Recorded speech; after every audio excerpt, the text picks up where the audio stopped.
Selamat sore Pak. Selamat sore. Perkenalkan nama saya Liriana Sai.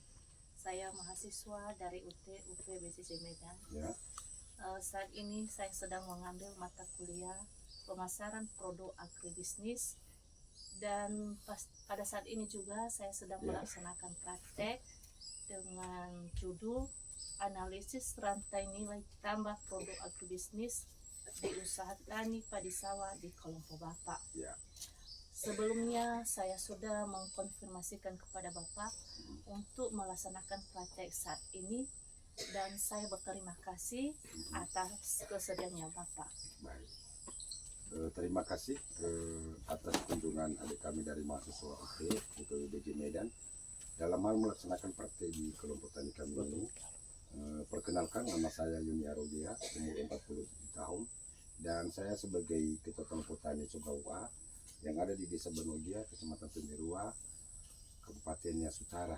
Dan di sini kami beritahukan bahwasanya kelompok tani kami sudah kami bentuk pada tahun 2007 sampai sekarang, puji Tuhan masih tetap ada yang namanya kelompok tani Sogawa.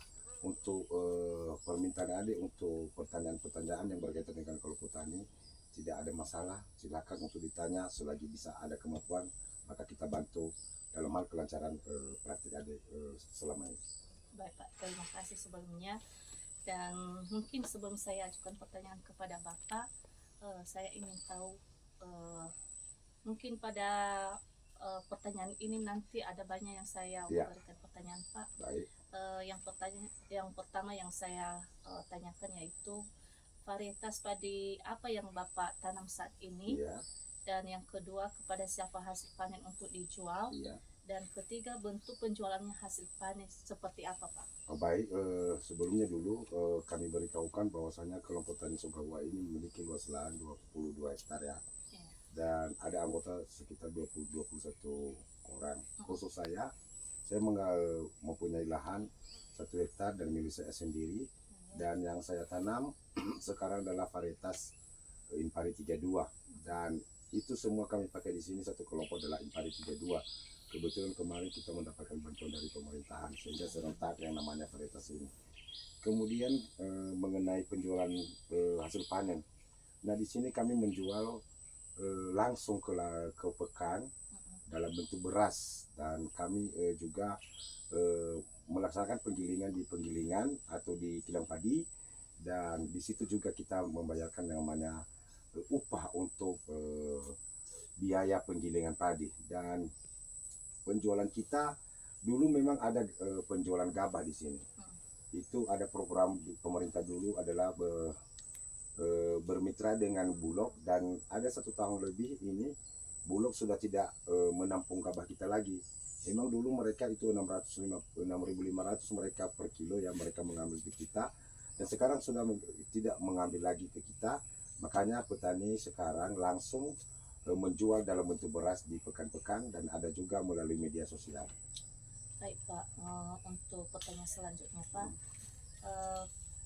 pihak yang terlibat dalam pemasaran siapa saja Pak, dan produk yang berpotensi untuk dikembangkan apa, dan apakah pengolahan meningkatkan pendapatan Bapak selama ini atau tidak? Baik, ini sangat menarik ya.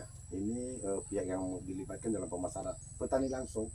Petani langsung, kami tidak melalui pengepul atau siapa pihaknya. Petani langsung menggiling di kilang padi, dan setelah itu mereka menjual atau kami sendiri menjual ke pekan. Kemudian mengenai produk kami, di sini kami tidak menggunakan kemasan ya, dan kami juga di sini semi organik.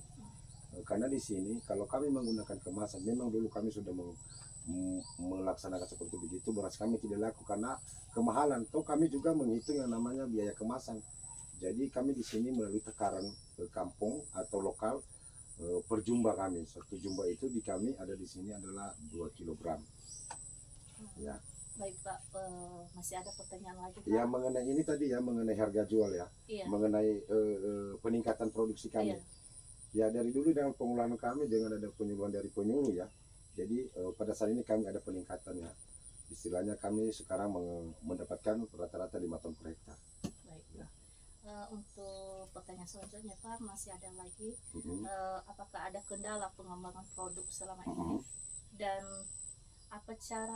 bagaimana cara pemasaran produk ini, Mhm. dan yang terakhir, apakah bantuan yang dibutuhkan? Baik, kendala yaitu ya tetap kami semua ini kan kendala. Yang namanya petani kan nggak ada modal. Salah satu lagi mengenai modal kami. Dan dalam hal pengemasan kami sini sudah tidak mengajukan lagi karena bagaimanapun kami membuat ini ya beda di seberang ya. Kalau di sini ya kalau pengemasan nggak dimakan oleh konsumen. Jadi isinya yang mereka butuhkan sekarang. Jadi kami tidak membuat kemasan gitu.